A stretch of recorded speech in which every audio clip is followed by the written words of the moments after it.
Bismillahirrahmanirrahim. Assalamualaikum warahmatullahi wabarakatuh. Waalaikumsalam warahmatullahi wabarakatuh.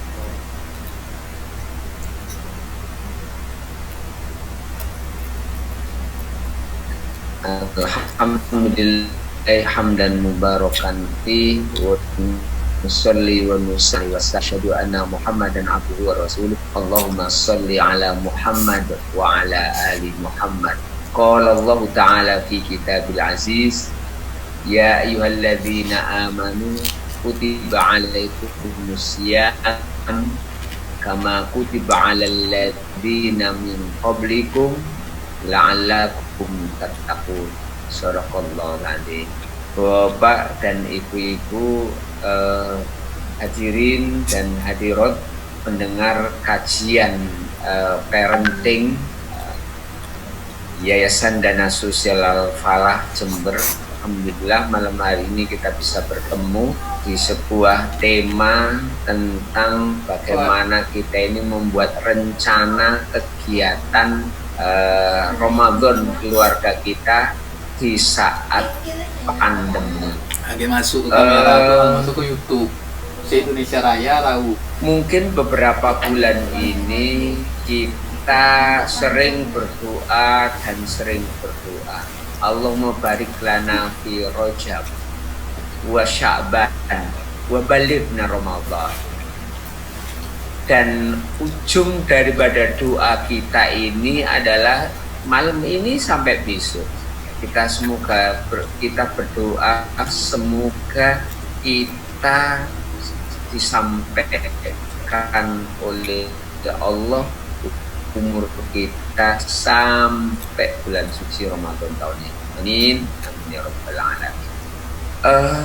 Bapak dan ibu-ibu yang dirahmati Allah Subhanahu wa taala, ketika kita bicara tentang yang namanya membangun kegiatan atau membuat rencana kegiatan Ramadan keluarga kita, maka sebenarnya kita perlu kembali dulu menuju apa sih sebenarnya target Ramadan.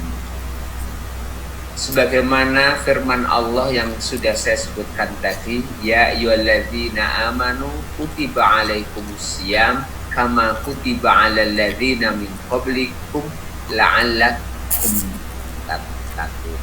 Hai orang-orang yang beriman, sesungguhnya telah diwajibkan kepada kalian semuanya untuk berpuasa sebagaimana orang-orang sebelum kalian semuanya, agar kalian menjadi orang-orang yang bertakwa.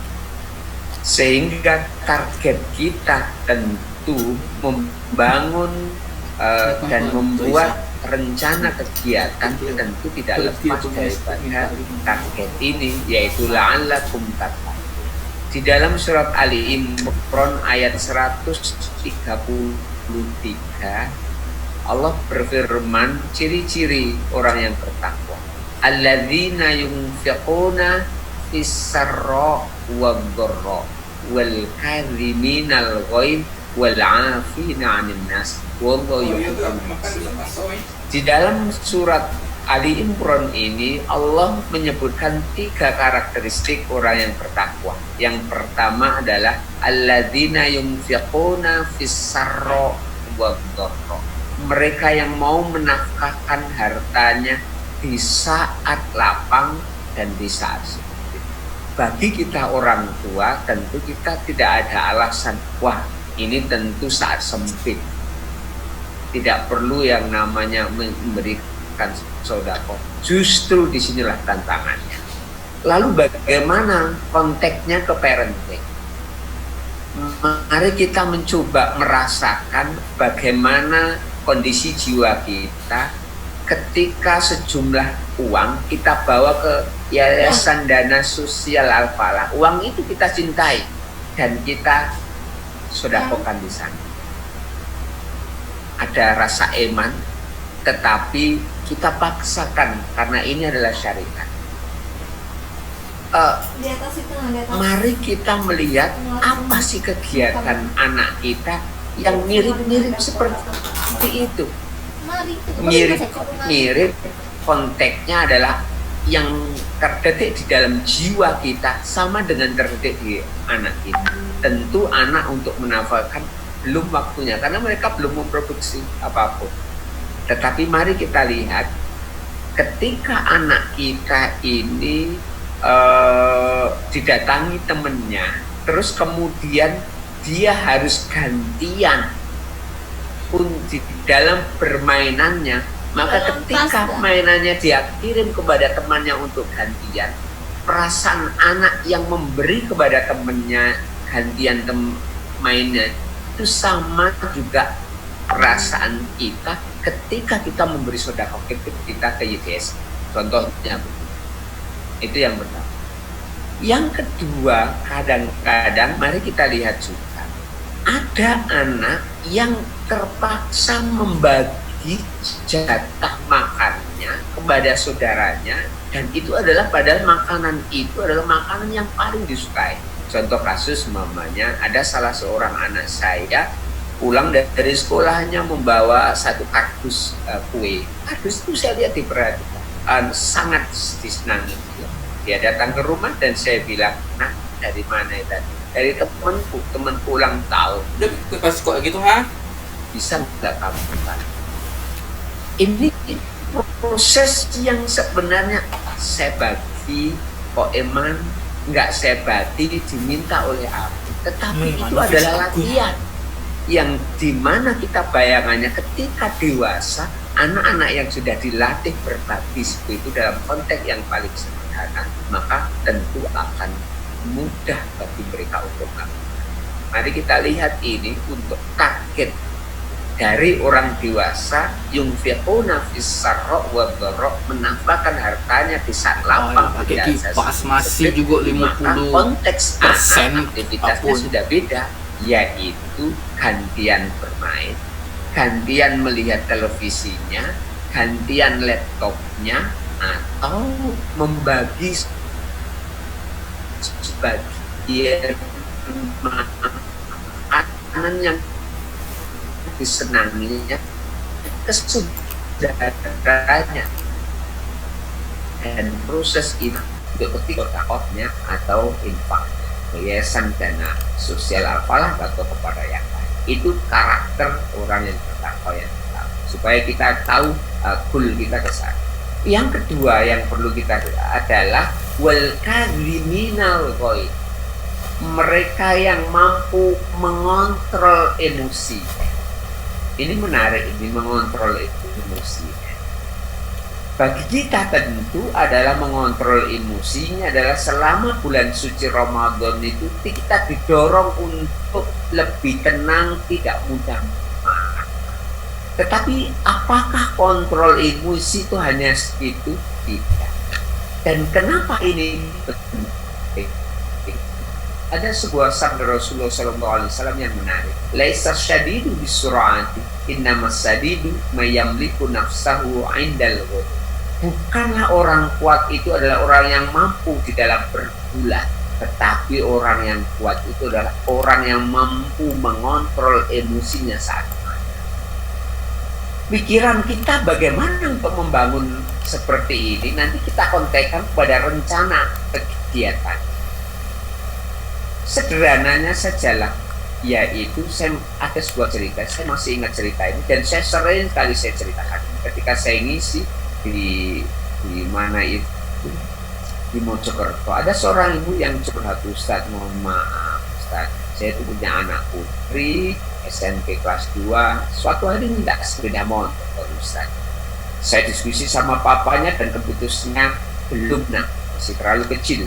Mendengar keputusan kami belum membelikan sepeda motor, anaknya langsung lari ke kamarnya, keluar dari kamarnya bawa gunting. Gunting itu ditaruh ke leher.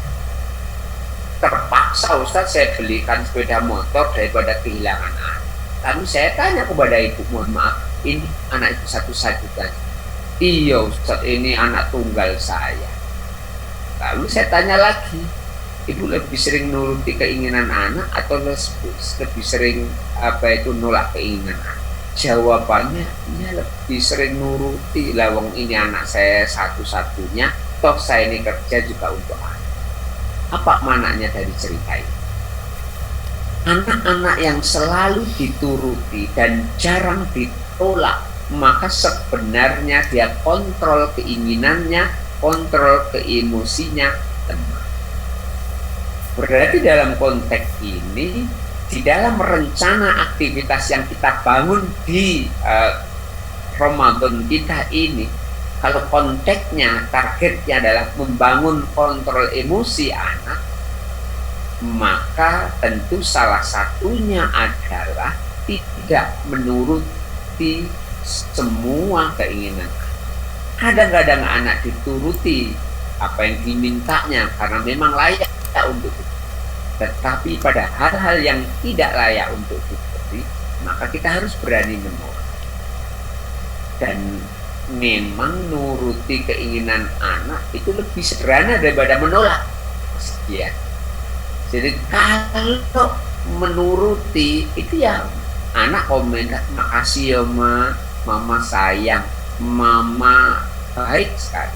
Tapi ketika kita tolak, tentu ada pemberontakan. Dari sederhana yang paling sederhana menangis belum koming lah, atau yang lebih berat lagi dia akhirnya ya banting-banting sesuatu, atau mohon maaf kalau ada yang SMP ya sudah, saya gak diberikan sepeda motor, aku minggat dari rumah.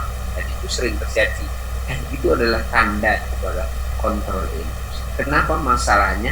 Karena mungkin dulu pada waktu kecil tidak cukup banyak pengalaman ditolak keinginan. Maka bersyukurlah Bapak Ibu yang punya anak dan anaknya kadang-kadang ditolak keinginannya. Memang ada pemberontakan sedikit, tapi ingat, ini dalam konteks kita ini mengajari anak untuk mengontrol emosi.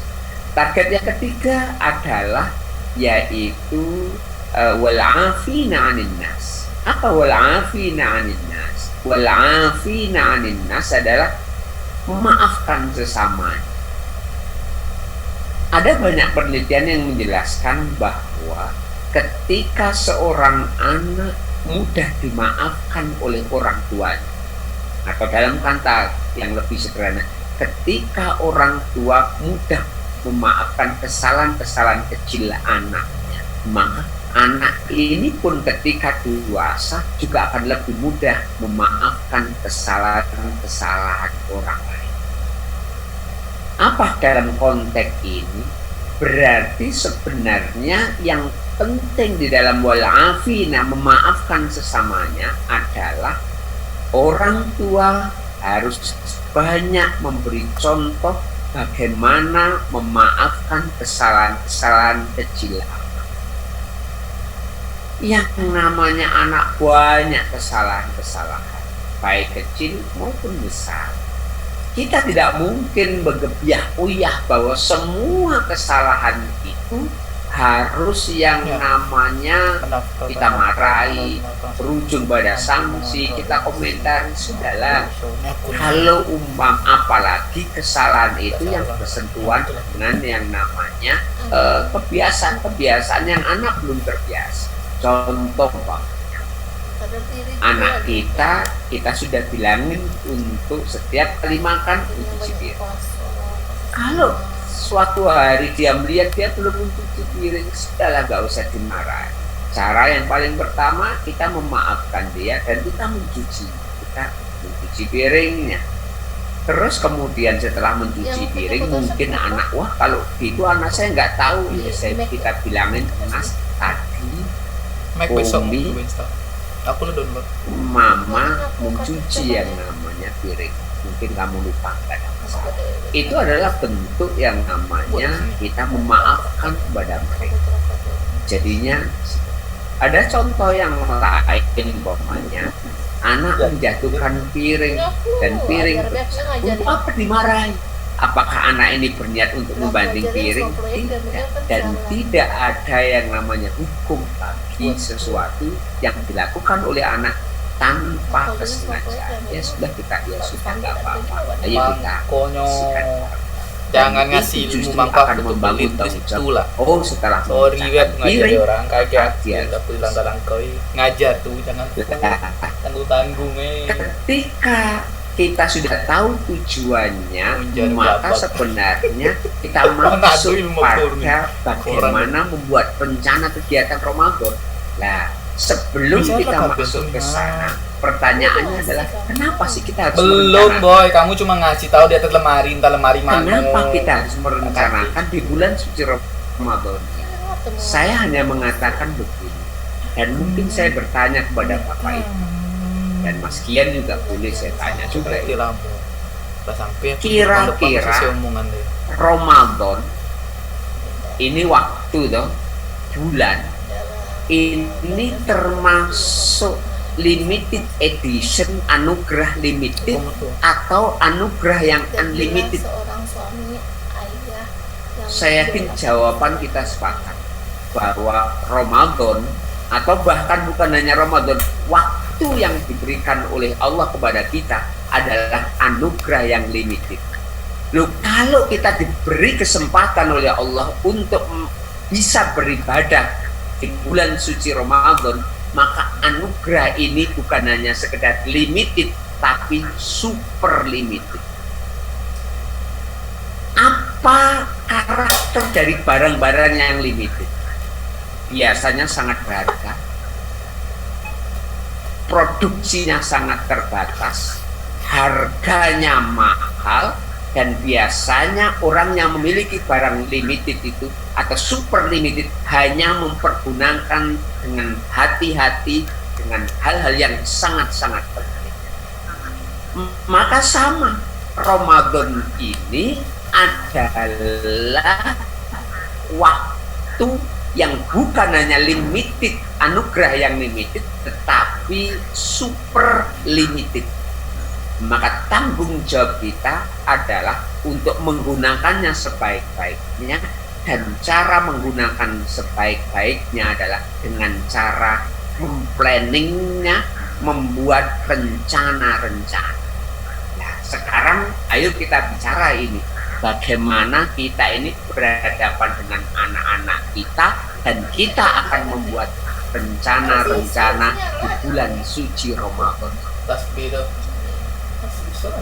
Pertama adalah tentu kita akan mengumpulkan ini apa saja target-target dari sekolah, kemudian target dari anak sendiri, kemudian aktivitas yang dulu Ramadan kita kumpulkan semuanya, kita list. Kita sedang menulis apa saja yang penting untuk dilakukan selama bulan suci Ramadan. bukan dibuangnya Kita bertanya kepada nak, bulan suci Ramadan ini apa yang kamu lakukan? Ya jelas tilawah Al-Quran. Oke. Yang selanjutnya apa? Ya berbuka dan sahur. Ya. Selanjutnya apa ini? Terus kita ini, kemudian ada nggak dari sekolahmu itu program? Kita lihat programnya untuk menambah list itu. Setelah list itu kita buat, kita tulis saja banyak sekali berdasarkan pengalaman tahun yang lalu, berdasarkan informasi dari ini, sambil mendetailkannya. Tahun yang lalu kamu khatam berapa kali, tahun ini rencana berapa, tahfidnya bagaimana, sholat malamnya bagaimana, didetailkan. Dan itu adalah program list, mengelis baru. Setelah itu kita masuk kepada yang namanya membuat prioritas kegiatan. Anggap saja kita punya kegiatan 21, biar ganjil ini saya sebutkan 21. Lucunya murid aku pelajaran PowerPoint. Lah 21 itu kita buat listnya itu kira-kira mana yang prioritas satu paling penting, mana yang penting, dan mana yang agak penting. Semuanya penting, tapi paling penting dan agak penting. Kita list, kita anggap aja prioritas satu A, B, C. Nah, dari 21 itu, maka kita lihat, oh ya, yang A itu ada 6. Aku tak dengar itu ya. Oh, Tak dengar situ dah. yang apa itu? Aku tahu. Aku Yang udah buka-buka B itu ada 8. Dan dari situ akhirnya baru kita mulai identifikasi mana jadwal yang dimasukkan dari list tadi, mana jadwal yang dimasukkan pada harian, pada pekanan, dan pada yang namanya bulanan. Contoh kasus yang namanya bulanan itu seperti ini. Oh, di dalam rumah tangga kita ini 1 bulan di tanggal 25 kita akan membagikan takjil.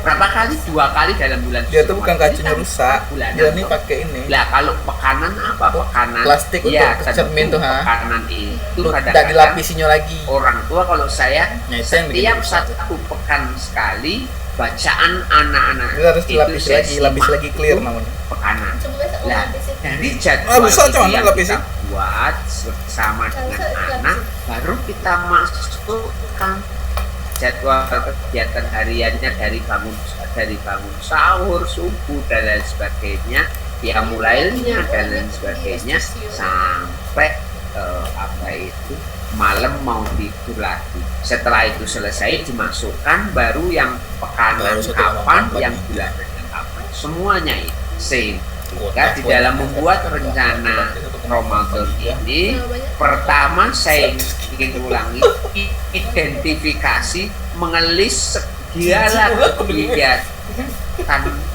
Ramadan. Dari mana sumbernya? Dari pengalaman tahun yang lalu, ditambah target yang namanya tahun ini dan rencana baru tahun ini, target dari sekolahnya tahun ini dan rencana. Setelah itu dibuat prioritas dan kemudian dijadwal. Kalau saya biasanya saya buat jadwal sampai jam 4 sahur, jam 5 sampai jam 6 itu saya kosongin, lalu baru saya masukkan sedikit-sedikit dengan anak-anak. Lah, tentu ini akan mudah jika anak kita ini ada yang cukup besar, namanya saya punya anak SMA, saya punya anak perguruan tinggi, yaitu bisa dibantu dan adiknya ngikut saja. Itu berdasar, tentu pada adiknya lebih detail saya bantu, mereka saya jelaskan, dan ini adalah berhasil sampai ke situ kamu naruh dah. lah Di daerah depan tuh lah. setelah rencana ini kita buat, Daerah maka depan tuh lah waktu itu. ayo kita gabungkan Iya, data yang kita namanya semua. target tadi itu kita masukkan di dalam konteks rencana. Karena target-target itu bisa nilai daripada semua rencana itu kita masukkan. Apalagi kita masuk pandemi, bisa dianukan tentang pandemi. Saya harus jelaskan dulu tentang pandemi. Pertama adalah mau tidak mau, ayo kita lihat ini. Kegiatan keluar rumah yang terbatas, ini jelas. Kegiatan keluar rumah yang ini, mohon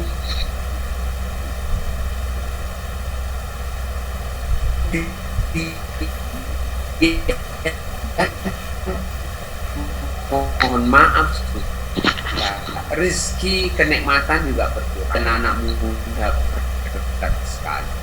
Dan kalau kita kontekskan ke yang namanya kontrol emosi, ini barangkali menjadi sarana untuk mendidik. Yang kedua, rezeki. Mohon maaf, saya yakin kita semuanya jujur saja bahwa rezeki kita berkurang. Rezeki kita berkurang. Saya punya anak 5 sekarang di rumah, laki-laki semuanya. Kalau sebelum corona ini saya buka-bukaan saja ini. Sebelum corona bisa saja istri saya dia itu menggoreng lauk itu bisa dengan 7 orang di rumah itu bisa 10, bisa 12, dan anak bisa ngambil 1, bisa ngambil 2. Dan mohon maaf, saya sedang mendidik pada mereka terhadap batasan. Ini lauknya Anggap aja lah kemarin lauknya lele goreng. Ini lelenya hanya 7. Sementara anggota rumah kita 7. Berarti satu anak hanya 1 ekor. Tambahnya ada tempe. Itu juga 7. Kamu ambil satu-satu. Kalau mau nambah yang tidak terbatas, saya harus ini, dan perkataan ini belum pernah saya sampaikan sebelumnya dan kondisi Nur. Saya akhirnya berpikir ini bisa cara mendidik anak untuk membatasi, dan inilah sebenarnya kenikmatan mereka. Terus kemudian mohon maaf, konteks pandemi ini mengajarkan kepada anak bahwa di dalam hidup ini ada kehidupan, ada kematian. Rasanya kalau menjelaskan tentang kehidupan begitu dekat terhadap anak-anak. Tetapi ketika menjelaskan tentang kematian selama ini begitu jauh. Tetapi adanya wabah ini, saya jelaskan contohnya ini real, dan siapapun di rumah ini, apalagi yang namanya abimu, orang tuamu lebih besar, dan kita harus siap semua. Maka disitulah konteks inilah sebenarnya saya mengingatkan kepada anak-anak saya dan anak-anak kita sebuah firman Allah, wala nabluwannakum bisyai'in minal khaufi wal ju' wa naqsin minal amwali wal anfusi wat thamarat wa basyiris sabirin alladzina idza asabathum musibah qalu inna lillahi wa inna ilaihi raji'un. Dan sungguh kami Allah telah uji kepada kalian semuanya bisyai'in minal khaufi wal ju', dari rasa takut akan kematian, wal ju', dan sedikit lapar, wa naqsim minal amwal, dan sedikit harta benda, wal anfusi, dan jiwa, wa tamar, dan buah-buahan. Tentu dalam konteks ini akhirnya kita berat. Maka sebenarnya kondisi pandemi ini, kalau kita kontekskan tujuan ini, justru seharusnya lebih mempermudah kita di dalam mendidik anak-anak kita, lebih mampu Yang hitam lagi turun nih ke situ kemarin. kontrol dirinya, lebih mampu memaafkan pada saudaranya, dan lebih mampu untuk memberi kepada sesama. Luar biasa. Lah, 2 hal yang inilah kita kemas di dalam konteks yang tadi, yaitu rencana kegiatan harian Ramadan, mingguan Ramadan, dan bulan. Terima kasih Bapak Ibu yang dirahmati Allah. Semoga pemaparan saya ini cukup merangsang Bapak Ibu untuk kita diskusi dan dialog. Luar biasa. Terima kasih kepada Yayasan Dana Sosial Al-Falah Jember. Terima kasih Mas Kian. Assalamualaikum warahmatullahi wabarakatuh.